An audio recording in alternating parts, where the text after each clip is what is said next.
Da li ste spremni za jedan old school video? Za ovaj već moram da stojim, kao u stara dobra vremena. I ćao ljudi, ja sam Saša, a danas pričamo o tipovima prijatelja nakon 30. godine. Like ako želite i tipove neprijatelja. Tokom mlađih dana je bilo dosta jednostavnije družiti se, jer svi imate manje više iste interesovanja i dešavaju se manje više iste stvari. I svaki dan ste zajedno u školi, svaki vikend ste na istim mestima jer cijela generacija odlazi na tipa 2 mesta u gradu, ali onog trenutka kad završite sa školovanjem, odjednom se stvore razlike u vašim životima kao da ste sa drugih planeta. Nekad imam osjećaj da ja i dinosaurusi od pre 500 miliona godina imamo više sličnosti i sličniji život nego ja i moj drug koji živi na 20 minuta od mene. Tako da krenimo. Prvi tip prijatelj je single and ready to mingle. To su oni prijatelji koji i dalje izlaze, single su i provode se ludilo jer sad zapravo imaju taj adult money sa kojim mogu da se provode, a ne kao u vrijeme kad smo zajedno izlazili od džeparca roditelja ili bolje da kažem donacije. Što ne umanjuje da smo mi s tim parama uspevali da... Nebitno. Oni sad imaju svoj adult money, single su i oni su bukvalno ona pesma Imam 30 kuća. Ta pesma je nastala za ovaj tip ličnosti. I najsmešnije je što ako vi niste u toj fazi, jako ćete se međusobno truditi da se razumete iako ste na drugačijim planetama. Ja pričam kako mi Vukan skače po glavi, ne mogu da spavam noću, umoran sam od posla, a onda on meni ispriča najšokantnije moguće stvari za koje ja moram da se pravim da su kao najnormalnije stvari i kao... Nemam reakciju... Dišta, sve okej. Da se on ne bi osjećao bez veze da mi tako nešto priča, jer onda mi neće pričati ništa, a to ne želimo. I te priče bukvalno izgledaju kao i mi sad stižemo u klub i tamo žurka, ludilo, 2008. godište tu. 2008. godište je punoletno. I onda mi, brate, krećemo na after, kada ono after u Novoj Pazovi kod Seke.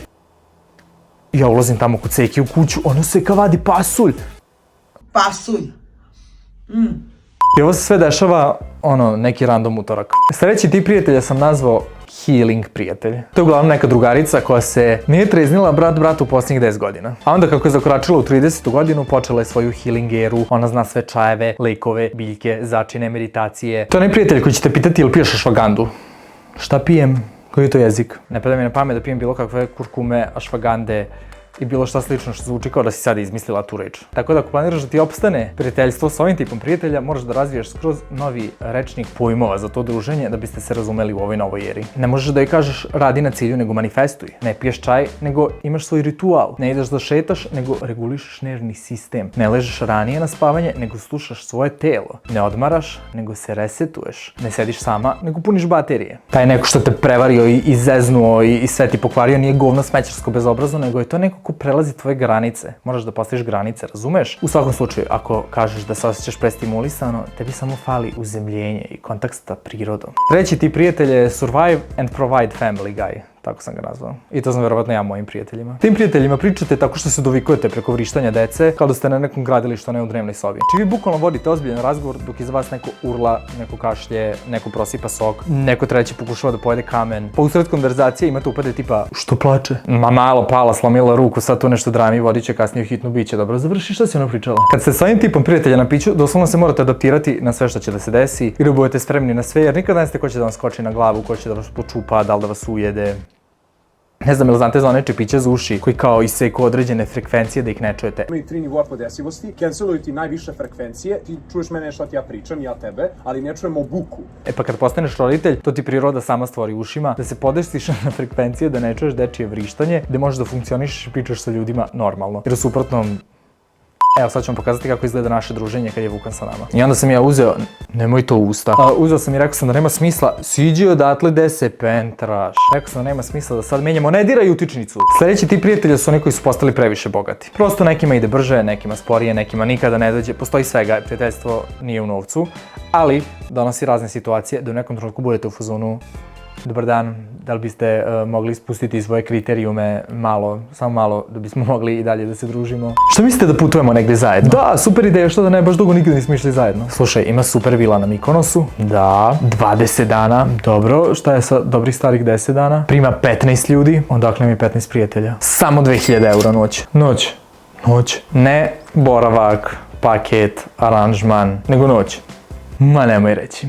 Fantastično, pa onda ček samo da okrenem jedan broj, da pitam koliko nude za ovaj moj bubreg, ako ga prodam brzo ti se javljam. Našao sam ti frajera za bubreg, super, i koliko para? Ali tu nikad ne bude kraj, jer uvijek slede neki još luđi predlozi, tipa, a vidi, našao sam ja ovu veću vilu da imamo više privatnosti. Kakva privatnost sa još 15 ljudi, to je bukvalno kasarna za vojsku, a ne luksuzni retreat. A sa druge strane, imam slučajno da neko prokomentarisao da taj bogatiji treba da plati ostatku društva nešto, jer mislim, ja neki jadnik koji to ne može da priušti.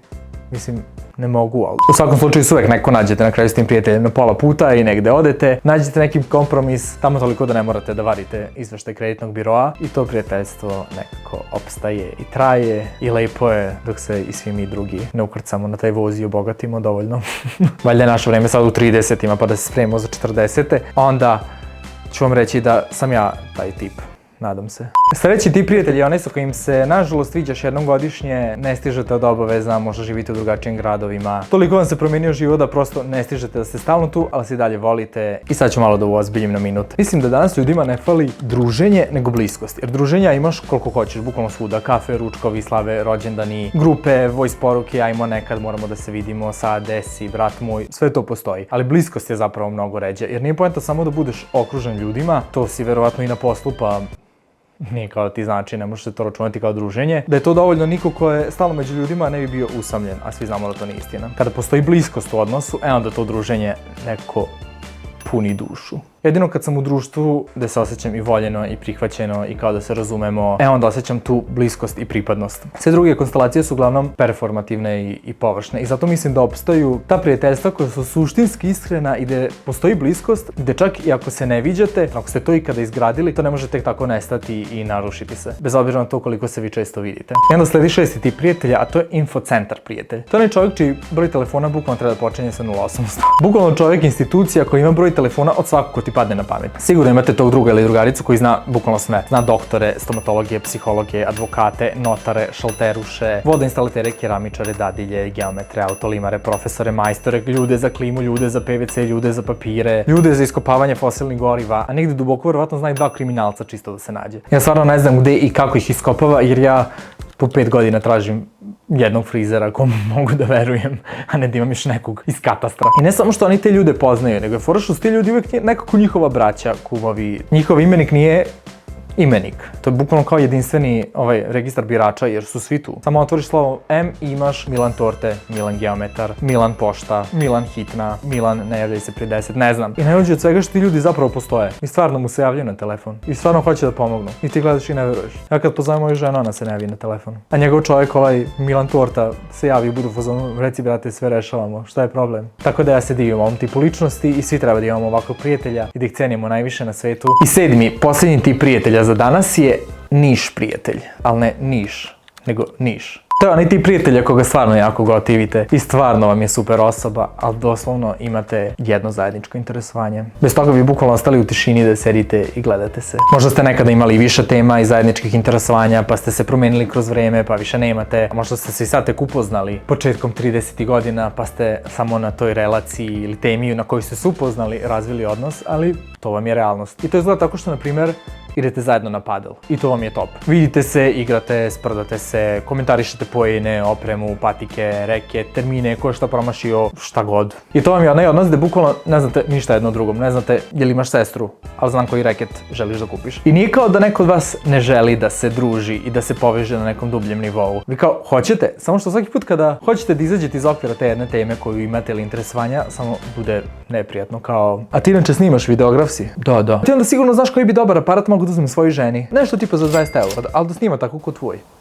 A ti beše imaš i dron? Da, imam. Pa slušaj, meni treba isto tako nešto da kupim detetu. Neki autić ili brodić ili dron. Mislim, ti se razumeš o to je sve isto to na daljinski, tako samo uzmeš i voziš, ili da? Tako da, samo shvatiš da ne vredi i te konverzacije budu jako naporne i onda se samo vrlo brzo vratite na ono gde se razumete. Šta si onda rekao, koji reket hoćeš? I to vam je to, ovo je moj trenutni presek stanja. Koje sam tipove prijatelja ja primetio da imamo svi u 30. godinama i mislim da je poenta da se samo svi međusobno prihvatimo, istolerišemo ove mane i uživamo u čudnim fazama jedni kod drugih. Neko nas doživljava kao smarača s detetom, neko kao čoveka koji stalno radi, neko kao lika koji zna previše o kamerama. Ako sam nekoga slučajno zaboravio, verujte mi da nisam, to verovatno samo znači da se nismo videli u ovoj godini, ali vi pišite i taj tip u komentarima, pa možda nastane i part 2. Ako se neko prepozna u nekom od ovih opisa, izvinjavam se, ali svi znamo da je to istina. Ja sam prihvatio svoju fazu. Like, share, subscribe i vidimo se u sledećem videu. Ćao!